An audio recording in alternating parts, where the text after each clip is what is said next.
Right, very important topic, gender, sexuality and gaming. I won't lie, this is mostly focused on gender, this lecture, and there is a good reason for that.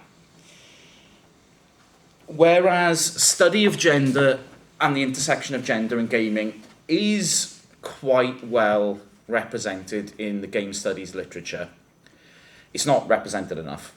And I don't think it's understood well enough by people who both study game studies and people in the gaming industry.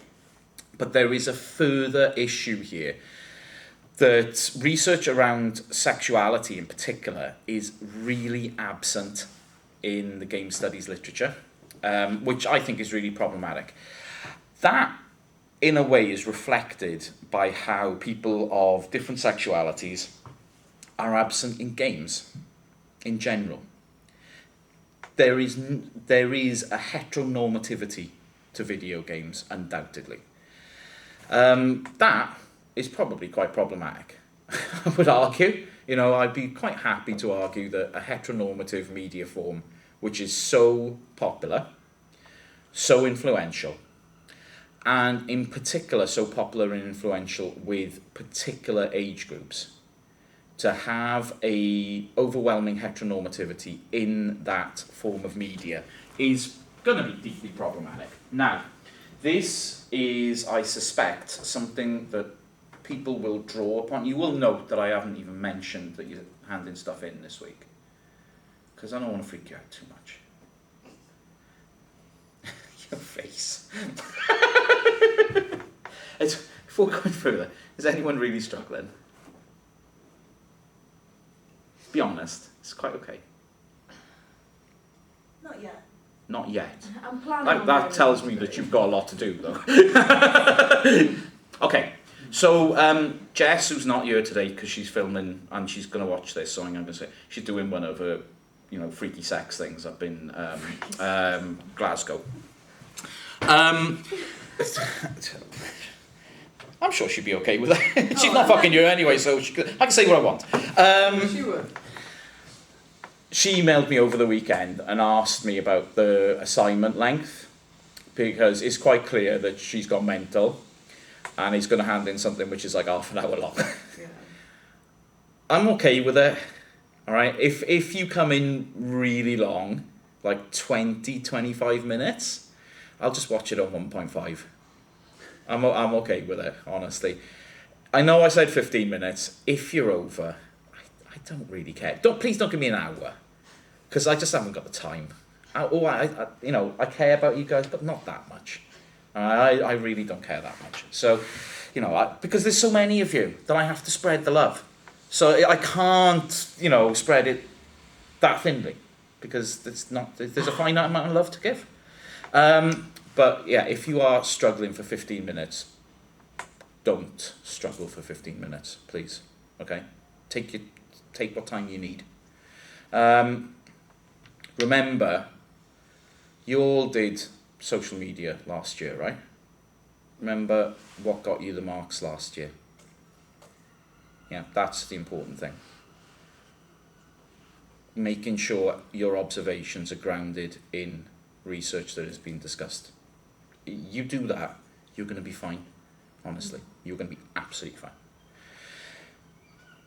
Although this is a third year module, that second year module was pitched at a third year level. So if you match up to what you did in that module, you are going to get a similar grade. Okay? So please relax. You've done this. You've done it before. You're going to be fine. Okay, so these are the issues as I see them. Gamers are not heterogeneous. When, back in the mists of time when we were all younger and more enthusiastic about life, if you remember lecture 2, when I was talking about play, and lecture 3 about ideologies, I talked a lot about what is a gamer. Who is a gamer? What is a gamer like? The assumption that the industry has, by and large, is that gamers are heterogeneous. I.e., okay, well, I'll throw this one out. What does heterogeneous mean? It's like almost universally heterosexual. Not quite. Or targeted crowd? You're not entirely wrong, Josh, but that's a slight shift in the meaning a little. Heterogeneous simply means all the same. So if a group is heterogeneous, they are largely going to be all the same as one another. So cast yourself to a Wednesday evening. You know, you'll go out in the lash on a Wednesday, right? Because I know. And you see heterogeneous groups, right? All the time. You see the rugby lads, and they're heterogeneous, and indeed deeply in the closet. You know, so there's an interesting whole thing going on there. The games industry sees gamers by and large as heterogeneous, and different aspects of the games industry sees different levels of heterogeny. So, the mobile games industry, for example, is just as guilty as this as the AAA games industry. AAA games industry basically focuses on Ben, okay, and a few others in this room. Young, male, white, decently positioned in terms of socioeconomic status. That's their core. The mobile industry often will see Eve, young, white, decently positioned in terms of socioeconomic status. Those are the archetypes in which they work. So we're going to target them, they're going to target you. Yeah? And those who don't fit into those dominant paradigms are kind of ignored by what is produced. If you get extra people, bonus. But that's not who our core is. This is what we're aiming at. And if we pick up more outside of that, well, that's good. But this is our bread and butter. So in the AAA games industry in particular, millions of female players out there who are simply ignored. And you can flip that on the head for the mobile game industry, where actually millions of male players are ignored. There are millions of, and I'm using the most up-to-date acronym that I could, but it makes it difficult to say. LGBTQIA+, is that right? Yeah. Millions and millions of players who fit into, because this is a big category, you know, there are millions of players who fit in here. And as Sarah Chess argues, this boils down to the notion of what she calls player one and player two, where player one is the archetype of the sort of ideal of what the classic person in that heterogeneous group would be. So player one for any one of your Call of Duty games, right? Player one is you. Yeah. Player two is anyone who ain't you. And that's Chess's argument, basically. Player two is, as a group, way bigger than player one. But the games industry focuses on player one because it knows that's the most lucrative market in order to go after. And this kind of exclusionary in-group, out-group processing leads to significant discourses and significant ways that the games industry works, which excludes other people.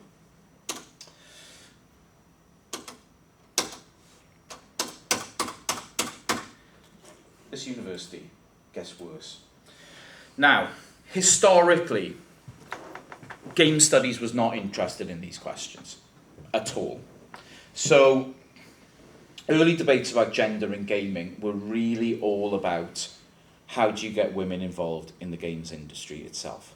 And what are the kind of representations of women as developers in the game industry, programmers, and other subsidiary roles to creating games? This was, up until the early 2000s, I guess, the main theme of research, which means, I think, two things. One, research before 2000 on gender issues in gaming isn't particularly useful to us. Albeit, those questions about the industry, I guess, are kind of important as well. But they're less significant, I think, than the cultural issues. There is a second major point here, though. Why do you think people were concentrating on career-based and industry-based questions prior to 2000? Why do you think that was significant? This is a devil's advocate question because I'm asking you to think about what they weren't asking about. What questions weren't being asked here?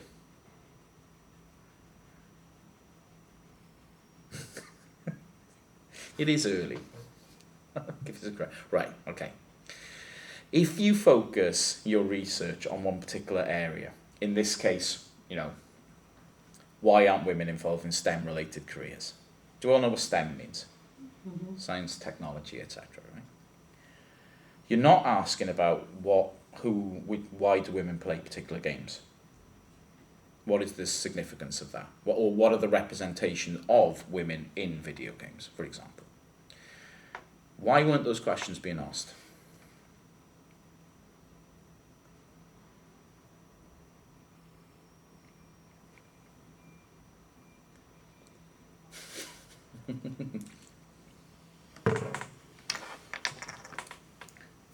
Jordan. Because it's like predominantly run by men. So What's predominantly run by men? Like the games industry. Games industry, one, it's predominantly run by men. Academia is predominantly run by men as well, so the research agenda is set by men. That's important.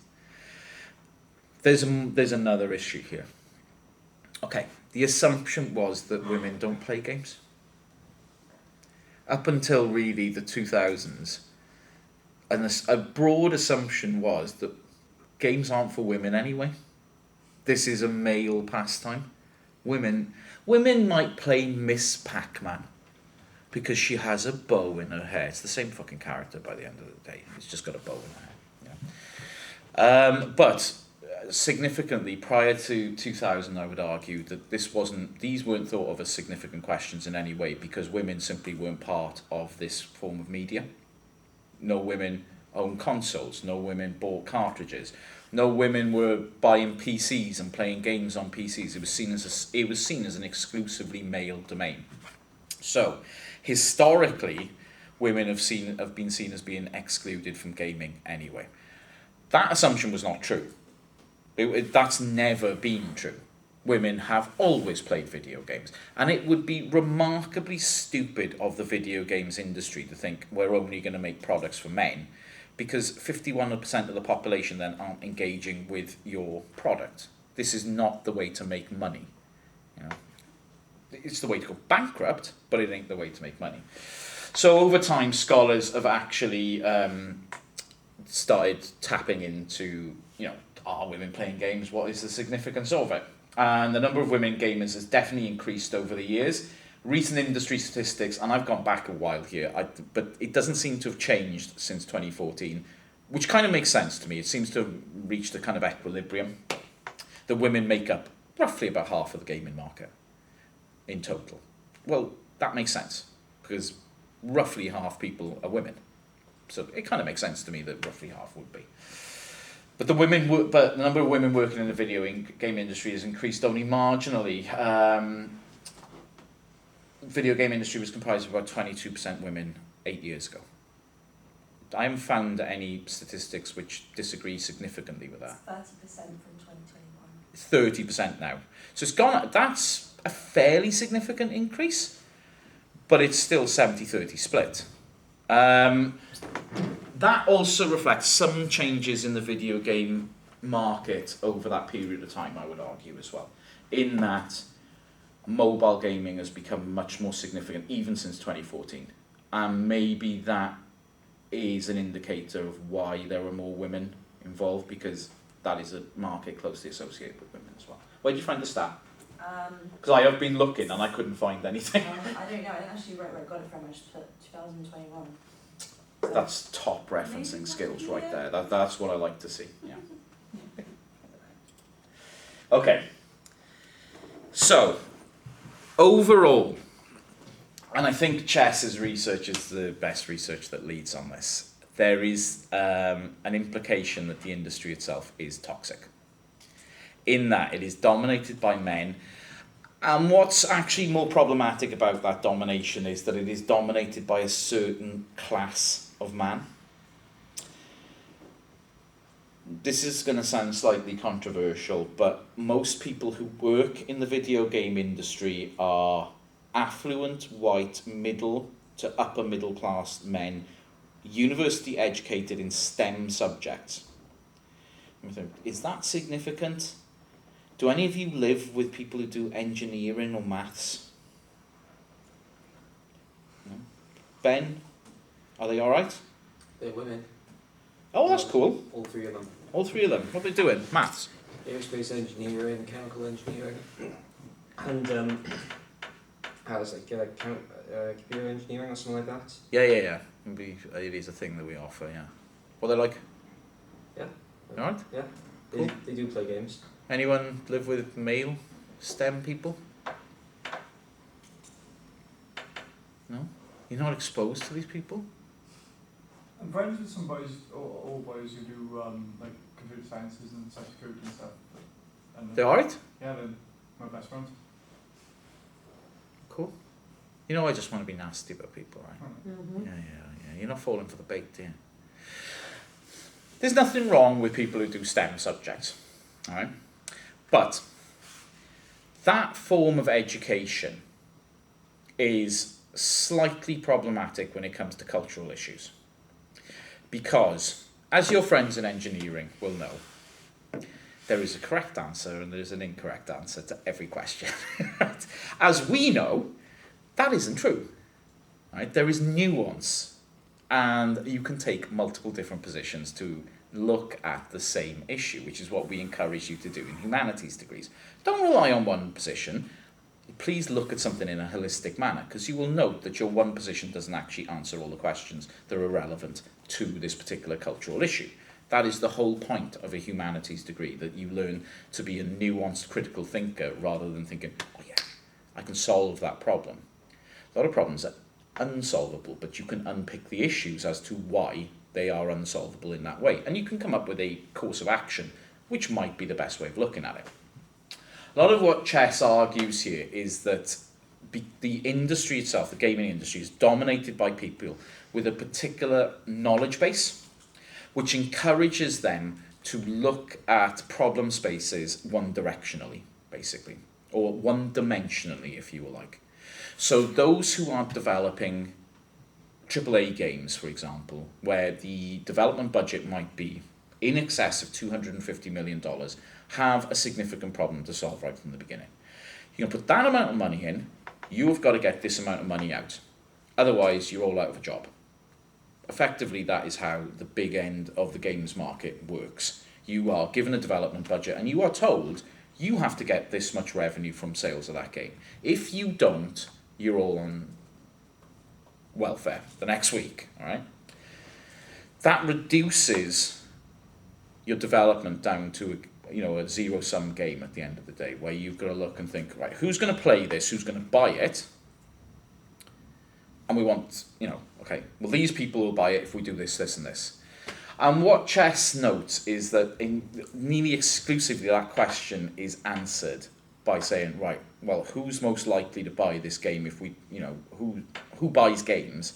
It is white, affluent males, aged 16 to 30, with these cultural interests, who have, importantly, played this kind of game previously.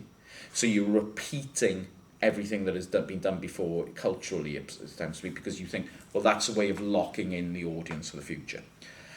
Are women going to buy the game? Maybe. But we can't rely on that. We can rely on this group to do it. Therefore, we are going to market to them. So, player one, male, white, affluent, able-bodied and heterosexual consumer of commercial AAA releases on console or PC. That is the games industry bread and butter. She's careful not to note that this is a deliberate form of misogyny.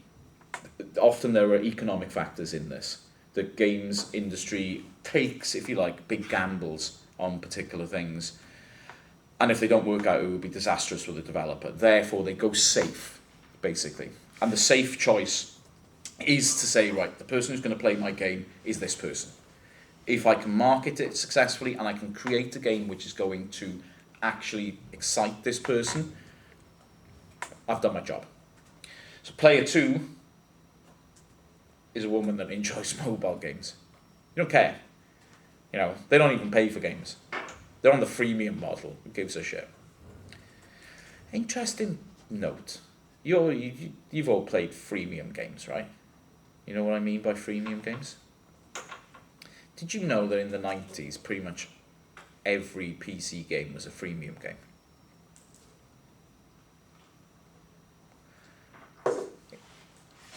See, I love giving people knowledge. You all heard of Doom? Yeah? You didn't buy Doom. You got it for free. First 10 levels came on a disc, which you literally just picked up for free. And then you had to send them like a check. I'm not making this up. You had to like write to ID Software. Or if you had an internet connection, you could go online to ID Software and order online. And then they would send you the rest of the game, which you had to pay like $40 for. So that freemium model has existed for 30 years. See how I know things? It's good to know. Okay, are we all clear so far on what I'm getting at? All right. There's nothing revolutionary in any of this stuff, I don't think. Questions we need to ask ourselves as game players is how culpable are we in this kind of picture that is developed? The image of gamers that the games industry has didn't come out of nowhere. It's not emerged from nothing.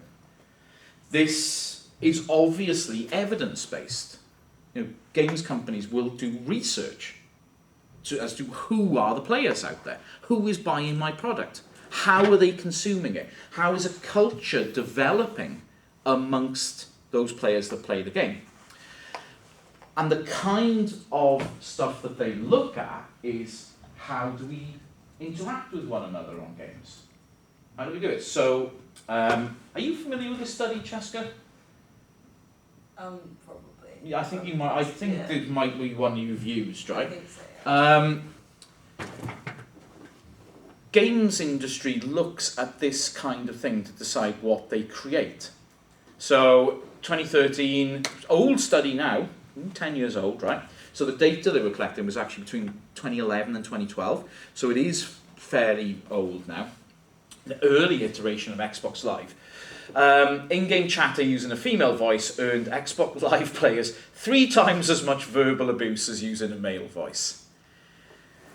What does that tell the games industry? Well, let's ask a more simple question first. What does that tell us about Xbox Live?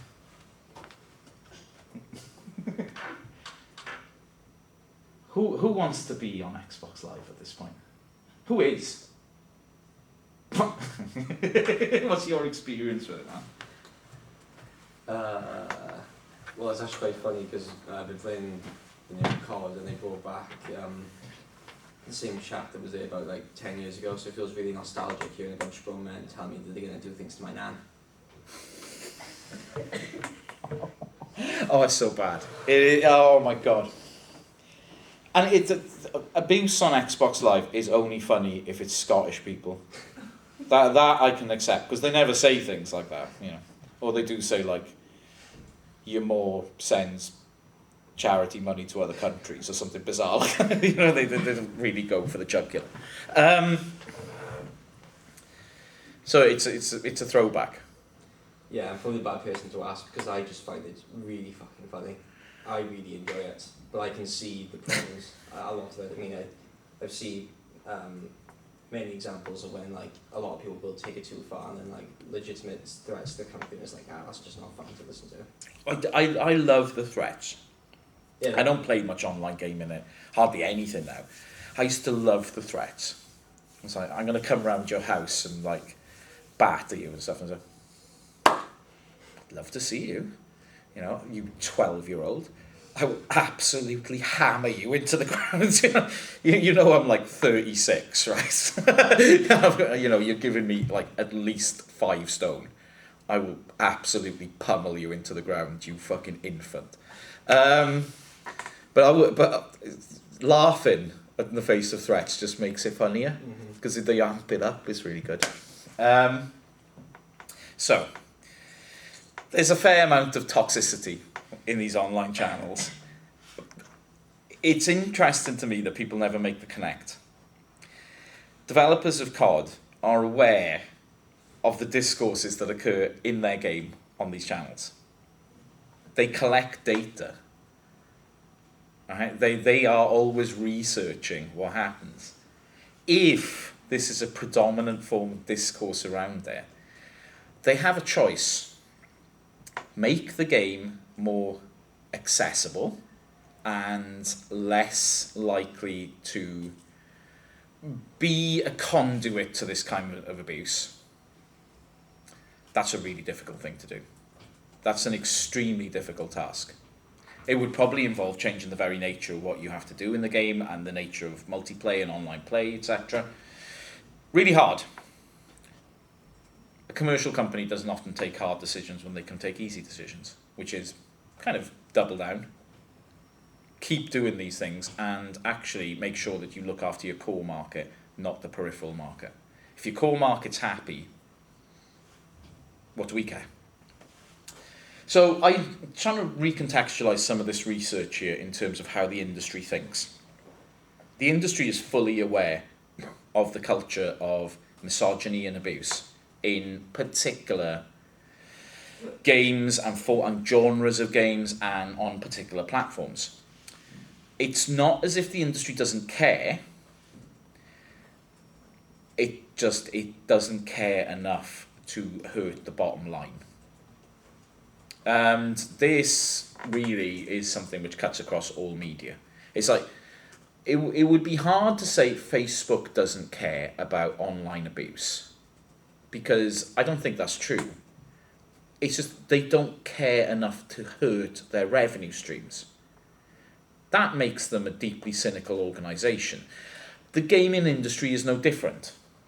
But these are businesses. I understand from the economic side why this is done. I don't think it's good, and I think we should probably do something about it. But what do we do as consumers? Well, the key thing that we need to do is actually behave with civility and respect towards other players. That doesn't seem to happen very often, unfortunately. And I had an incident like this on Friday night, playing my classic NHL 94 in an online tournament, as you would do. I was in a bad mood anyway because Wales lost to Iran in the morning. I was not happy. And I said some absolutely disgusting things to this Canadian bloke who beat me 5-3.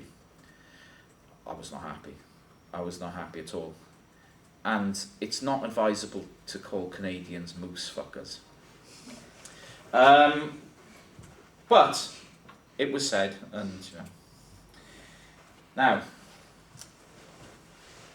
I love name dropping people. I used to work with Afra.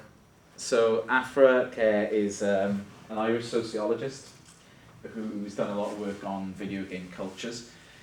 Afra's research indicates, and this was research that she did largely through the 2010s, so her key book on this was in 2016. Her argument in engaging with the video game development community mostly in London, but also in the US as well. Her observations of being literally in those organisations, observing how they work, sitting in development meetings, were that women gamers are largely invisible to the wider gaming community and, importantly, producers. And that bleeds into the culture of games themselves, the culture of the industry itself, and the meta-culture, what she means, the culture which sits around the gaming industry. All the subsidiary parts, the paratexts and the parasocial relationships that we have with games and gaming culture, all of this stems right from the outset at women gamers being largely invisible to those who make decisions about games and to those in the wider community themselves.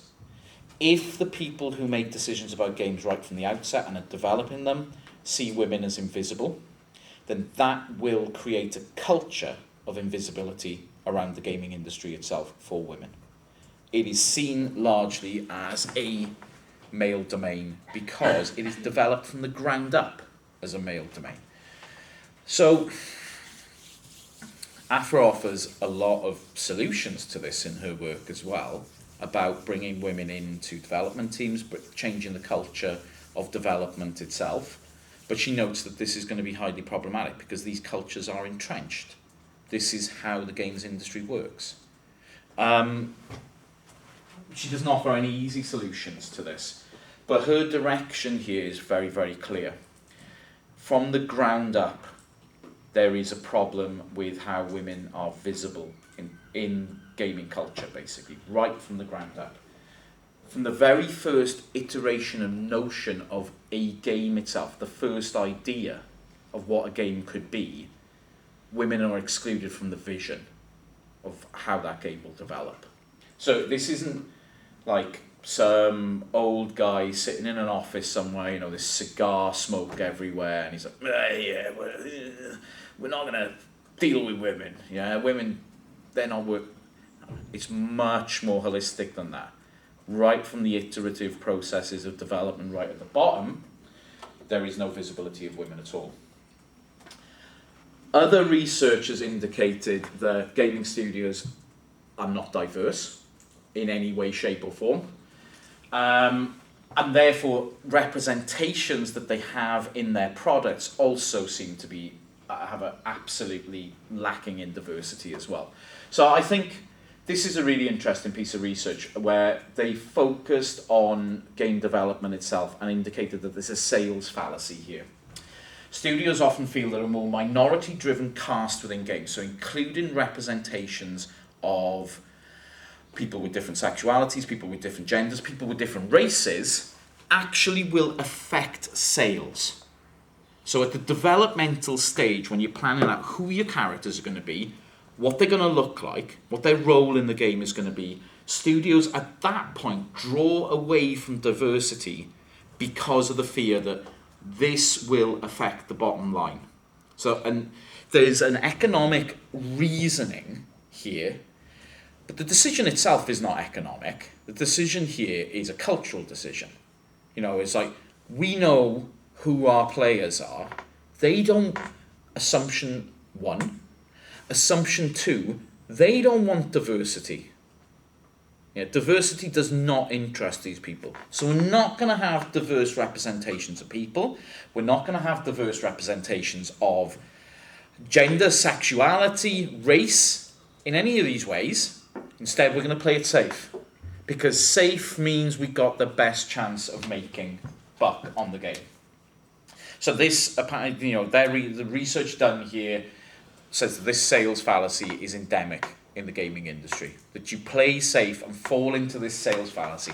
They call it a sales fallacy because there's not a hell of a lot of evidence out there that suggests that this is true.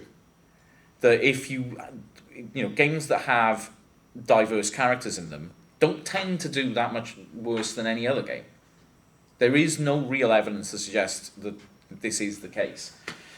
And this is especially in regards to the LGBTQIA community, where authentic and prominent representation within the gaming industry faces severe challenges from development studios.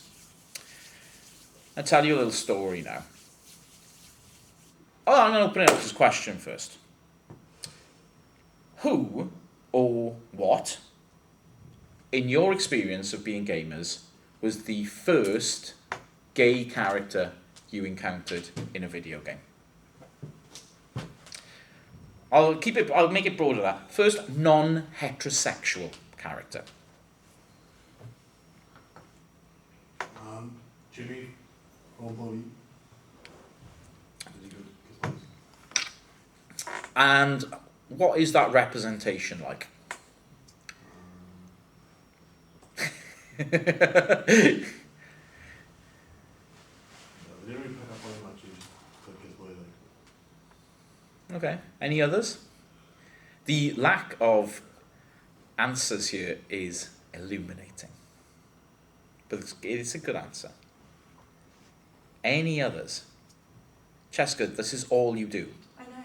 This is your life. I know, like recent games. Like if I go back earlier, when I was younger, I can't think of any. Maybe like Birdo and Mario, but even that was sheltered. Because that's a non-binary character, isn't it? But Yeah. we don't really know that. It's more of like an urban legend. It's not really surfaced. I think it's a fair call, don't know if you can use But I don't that. really think they lean on that either in the game, to be honest. No. But I think it's a good call, to be fair. Anyone else? Alright, well there's a story here, right? You know, that you can't actually think of any non-heterosexual characters in themselves is important. I have one. You're going to have to look this up because this is way before your time. Sega released a series of games called the Streets of Rage series, which are acknowledged as like classics of their genre. Beat 'em ups, side-scrolling beat 'em ups. Side-scrolling beat 'em ups as a genre disappeared after the PlayStation was released because three-dimensionality in games meant nobody wanted to play that side-scrolling stuff, two-dimensional games anymore. So they're a historic form of video game. In Japan, that series was called Bare Knuckle. It was not called Streets of Rage. And the Bare Knuckle games had slight differences to the versions that were released in the West. So, for example, in Streets of Rage 2 in the West, we didn't have the sort of leather thigh-booted prostitutes that you could beat the shit out of in the Japanese game. Because, I guess in the West we're more sensitive to violence against women. Didn't seem a problem in the Japanese version. These differences meant that the Japanese versions of these games became quite interesting to people, and they sold a lot on what was called the grey import market in the 90s, where you could buy Japanese versions of games for exactly really the same price that you would pay for a UK version. Bare Knuckle 3, released in the UK and the US as Streets of Rage 3, had a character in it which was removed from the Western games. And this was not surprising. I'm going to be careful with how I put this, but I think I'm okay in using these tropes because I'm being really critical of what the game did here. They had a character which came in level 2 who basically minced around the place in leather chaps with his ass on show, with a big handlebar moustache, literally full-on dom gear, and would whip you whilst making sounds that sound like he was being pinched by someone. It was such an offensive portrayal of gay men that Sega of America removed it from the American release, and they followed that on. Sega Europe did exactly the same. It was like shockingly bad. This was something that like even Hollywood would have been embarrassed to put out in like the 1950s. That was the first ever gay character that I could recognize in a video game, and it was like, oh my god, is this what the games industry thinks gay people are like? What are you doing? This was really, really bad. And I don't really remember any after that, like outwardly gay characters, until perhaps the 2010s, when you start seeing like Mass Effect starts to bring in characters who have at first ambiguous sexualities, and then they actually have fully realised homosexual characters as well. I think Life is Strange has done a really amazing job at normalising characters who have different sexualities. But development seems to have no interest in this. Even though there are now, I think, examples we can point at and say, oh yeah, here's a non-binary character, or here is a straightforwardly gay character. We can point at classic examples of this because they're not widespread. Most games just do not cover this in any way, shape, or form. There's a really, really offensive one in Red Dead Redemption 2, I think. Has anyone played it and knows what I'm talking about? And the guy in the wilderness who's looking for his boyfriend. He keeps on calling out for Gavin. Oh, I thought you were just mentally deranged. No, I've never actually played those missions through, but apparently Gavin is his boyfriend. I didn't know this was even missions. I only came across him as like a random I think if you character. find him enough times, it unlocks something. And I think you can actually find Gavin in the end, but I think he's been like tied up and killed or something. I've never actually played it through that, because it's quite random the way it spawns. I've never got to the end of what happens with that story. But if you play it as John at the end, you can get to an end point with it. I only really know this because I saw it on TikTok. I did actually see the end point on TikTok a couple of days ago, and I was like, "Ooh!" But I always thought that was so weird. It's like this huge sprawling game that has so much space for diversity has no diversity. It's just falling back on ridiculous tropes again, which is kind of bizarre. So, to cut a long story short, representation, non-heteronormative representation is virtually non-existent in the games industry on the industrial side, and therefore that translates into representations in games itself. So almost what Adrienne Shaw kind of argues is that because the games industry itself is so heteronormative, like who works in it, they haven't got a clue how to do this. She's not quite saying the games industry is prejudiced. She gives them an out, I guess, which the argument is these people are all white men. They all are generally straight. They don't know how to do this. They have no clue how to actually attack this.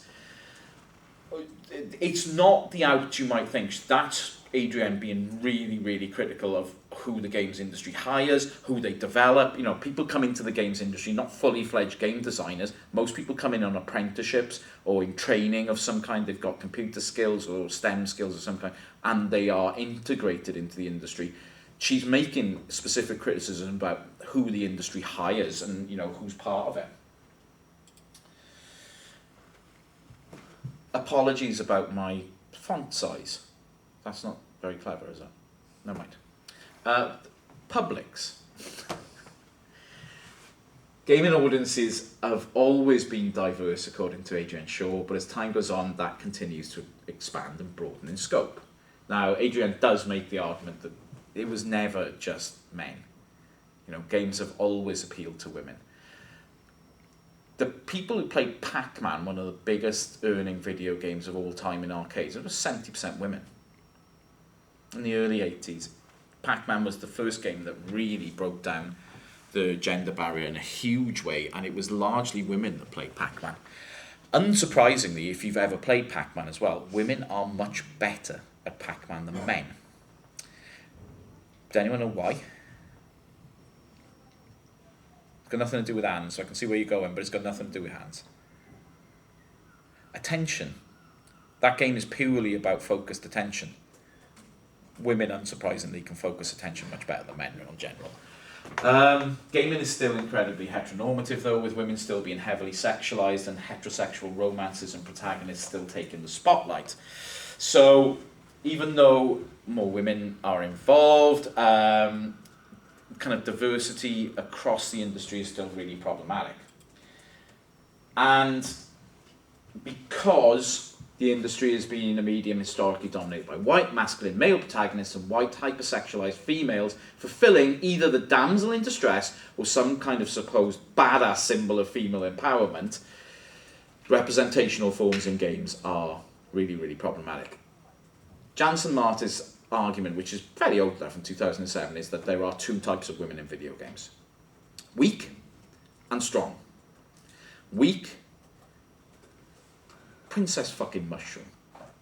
I mean, she's the worst as well. Why does she always get kidnapped? Get a clear woman. Stop it. And Mario is such a bad boyfriend. Why does he always let...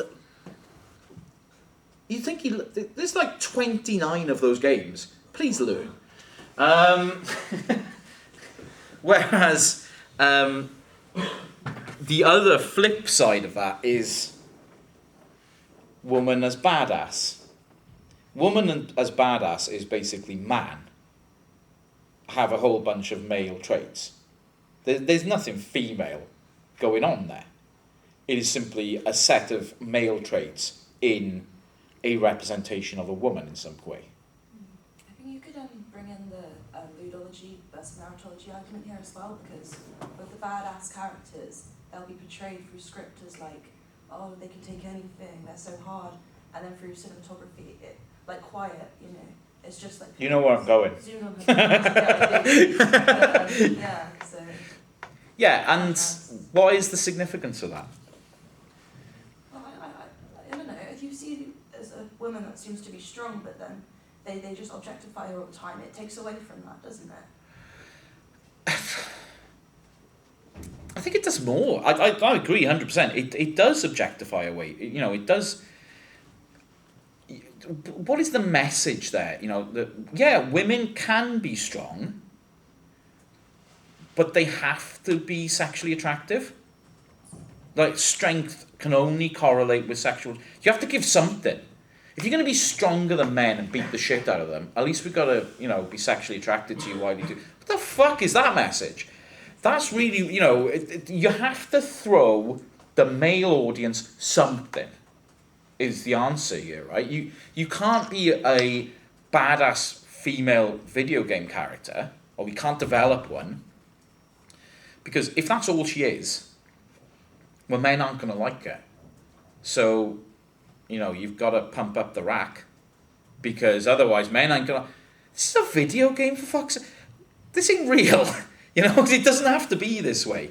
But you're entirely right, Jessica. That is, by and large, how that archetype is constructed.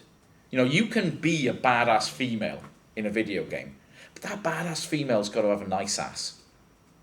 That is basically the trope over and over again. And it's like, the fuck? What do I care? I just want to kill things. That's all I want to do. This is my catharsis. I don't care if my character is got a face like a bag of spanners. I just want to kill things. Damn it. So, the running stereotype for the gamer identity is that it's reserved for young, white, heterosexual males who don't care about diversity or change within the industry. And according to Shaw, the representation of gender has always been a primary focus of research around the video game industry, but those investigations of representation do not come up with answers that we might like. When research focuses on gender, they don't typically consider any other factors such as race or sexuality, which means a lot of the research we have on gender representation revolves around white, heterosexual female characters. What Adrian Shaw argues is the way that we understand gender representation in games itself is flawed, because we don't have any understanding of intersectionality in research. Gender as a factor in video games is often understood on its own terms, which means that research on gender has focused on, because a lot of research and a lot of how the gaming industry focuses on players is white, male, heterosexual. A lot of the focus on gender in this has been looking at white, female, heterosexual characters, and has ignored any intersectional factors that might occur in games themselves. So this is traditionally the lens that diversity has been looked through. And as Cheska foreshadowed, we have a classic example of what that kind of research involves. There's actually been several pieces of research developed on the character of Quiet from the Metal Gear Solid series. And this is Quiet from Metal Gear Solid 5, I want to say. The Phantom Pain. I think this is how they developed the character here. Let's all cast our minds back to year one. In year one, you were all enthralled by a online recording that I did on semiotics. Yeah, you loved it. It was great fun. Yeah. But remember those? There were so much easier days. You had a Zoom once a week. I made some vile comments about something on Zoom in the chat usually. You didn't watch the videos. It was so sweet. Life was so easy. Look at us now. Okay. Let's have a look at the image. What is the meaning of quiet?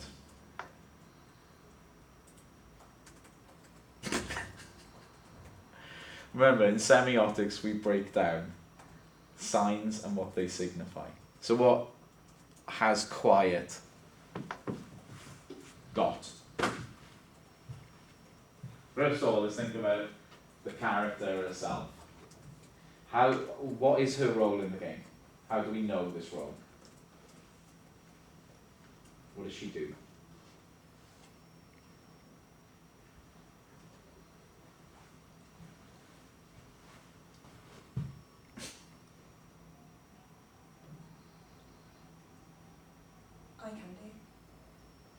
Is that all? A supporting character, How do you know that? because she's not the main character. How do you know that? Because she's, How do you know just by looking at that? unfortunately, I just know. It's It's just, because you know already. Is Quiet active? she's quiet. It's a clue in the name. It's quiet, first of all. Okay, what have we got going on here? Well, A lot. hmm? A lot. We've got a lot going on. We do have an indication that the character has some kind of active role because she's armed to the teeth, right? So this is a character that can shoot, stab, because there are guns and knives attached to her. So at least we know that she plays some kind of role actively in how the game unfolds in terms of shooting and knifing people, which is key skills in a stealth action game like the whole series of Metal Gear Solid. What else do we know about her from this representation? What is her attire telling us? She needs new tights. She does need new tights, definitely. She could definitely weigh in down Primark. And I think with those guns, she'd be okay in Primark. Yeah. Leggings and tights section, which is notorious for being like an eye gouging fest. So I think she'd be sound. Could she? I'm assuming this. I also know, by the way. But we could make an assumption in a game like Metal Gear Solid that this character is going to be involved in some kind of combat action. Could she perhaps do with a top? Some And description? nipples are going to come out at some point. Yeah, that's not going to support her if she has to run. Definitely not. And unless they're plastic, she is going to fall out of that top, definitely. It looks like it. Why? Why? Tell me why. You all know the answer. Tell me why. Every man in Metal Gear is fully clothed. Hey? Every man in Metal Gear is fully clothed. Oh yeah, with multiple suits. You can make those decisions in those games. You can have battle suits, Why? It's the sexualization of violence. For the male audience. Absolutely. What do we call this? What are we addressing when that happens? Laura Mulvey? Male gaze. The male gaze, thank you. Are you all aware of who I'm talking about when I say Laura Mulvey? Does the name ring a bell? Yeah? So Mulvey's analysis in the 70s of how representations were constructed, particularly in Hollywood, but also in other media like magazines and so on, is that representations of women were there to satisfy a male gaze. Unsurprisingly, given that the video game industry makes such direct assumptions about who its players are, what are their interests, what is made up here, this representation simply isn't that unusual. The reason why I picked Quiet as the one here is that that's really fucking extreme. I mean, that is full on. But it's not unusual, I don't think. I don't think that representation is particularly unusual. It's just, that's to the extreme, I would argue. Do women look like that? She breathes through her skin. I mean, in all honesty, let's break this down. Do women actually look like that? None I know. Maybe I've got the wrong fucking social group. I don't know. Maybe I need to go to better pubs. I should get my ass out of Jack Murphy's in the Uplands and go somewhere else. Because if women look like that, I am not seeing it. So why? Why? It's a male fantasy. Thank you. It's a male fantasy, right? It's a classic male fantasy trope. What men? Children. Is this... Yeah, 12-year-olds, right? No, what I mean, what group of men is this a fantasy for? Men that haven't seen a woman naked. Right? True, albeit I would argue that for some men that have seen women naked, that might be a thing as well. But yeah, Remember, you know, it's not beyond the wit of most men to see women naked at any time. Yeah, you know, In the we have the flesh. internet. Single thing. Not at work, but you know. Okay, let me rephrase the question. If you are not a heterosexual man, is this for you? No. Thank you. You know, who is this targeting? Well, it's a particular form of men, is the argument here. It's also interesting to me that she's white, which is really important. Yeah. From a Japanese game studio, no less. Really problematic.